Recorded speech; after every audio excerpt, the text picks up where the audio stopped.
shirkan jaraa'id oo uu qabtay qabiirka madaxa bannaan ee xuquuqda aadanaha u qaabilsan qaramada midoobay Soomaaliya Biheme Tom Mukurian Niyadjuga waxa uu kaga warbixiyay 8 maalmood oo uu joogay Soomaaliya kulamo uu la qaatay madaxda dawladda Soomaaliya dadka u ololeeya arrimaha xuquuqda aadanaha iyo qaybaha bulshada asagoo sidoo kalena sheegay inuu intii uu joogay Soomaaliya safar ku kala bixiyay maamulada dalka ka jira sida Somaliland, Puntland iyo Jubbaland kalana soo hadlay arrimaha xuquuqul insaanka. Master Biheme Tom ayaa sidoo kale sheegay kulamadii uu la qaadanayay madaxda dawladda iyo qaybaha bulshada Soomaaliyeed inuu kaga xog wareysanayay arrimaha xuquuqul insaanka waxa uuna ku nuuxnuuxsaday baarlamaanka Soomaaliya oo mas'uuliyiintiisa la kulmay inuu ugu baaqay in la sameeyo guddiga qaranka ee xuquuqda aadanaha iyo guddiga adeega garsoorka. sidoo kalena waxa uu sheegay baarlamaanka Soomaaliya inuu u soo jeediyay inay dadajiyaan meelmarinta xeerarka saxaafadda iyo la dagaalanka argagixisada ee horyaala mar uu faahfaahinayay arrimahaasina waxa hadaladiisii kamid ahaa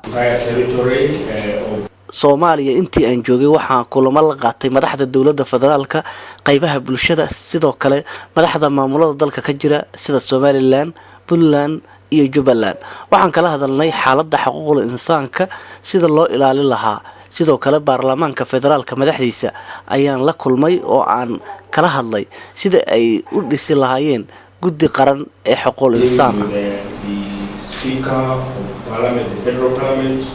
qabiirkan waxyaabaha uu ka hadlay ayaa waxa kamid ahaa sidoo kale dawladda Soomaaliya iyo maamul goboleedyada dalka inuu kala hadlay arrimaha ka hortagga askareynta carruurta maadaama dawladda Soomaaliya ay kamid tahay wadamada saxiixay xeerka ilaalinta xuquuqda carruurta iyo ka hortagga xadgudubyada haweenka Soomaaliyeed loo geysanayo waxa uu sheegay inuu ku booriyay in ay helaan dadka la kulma xadgudubyada xuquuqda aadanaha xuquuqdooda asagoo walaac ka muujiyay xaaladda xabsiyada dalka iyo maxaabiista ku xiran. dawladda Soomaaliya waxyaabihii aan kala hadlay waxa kamid ahaa sidii loo joojin lahaa in carruurta la askareeyo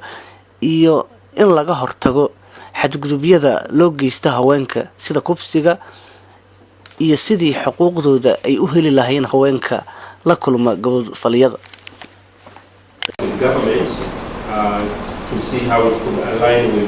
Biheme Tom qabiirkan madaxa bannaan ayaa sidoo kale waxa uu madaxda dawladda iyo maamul goboleedyada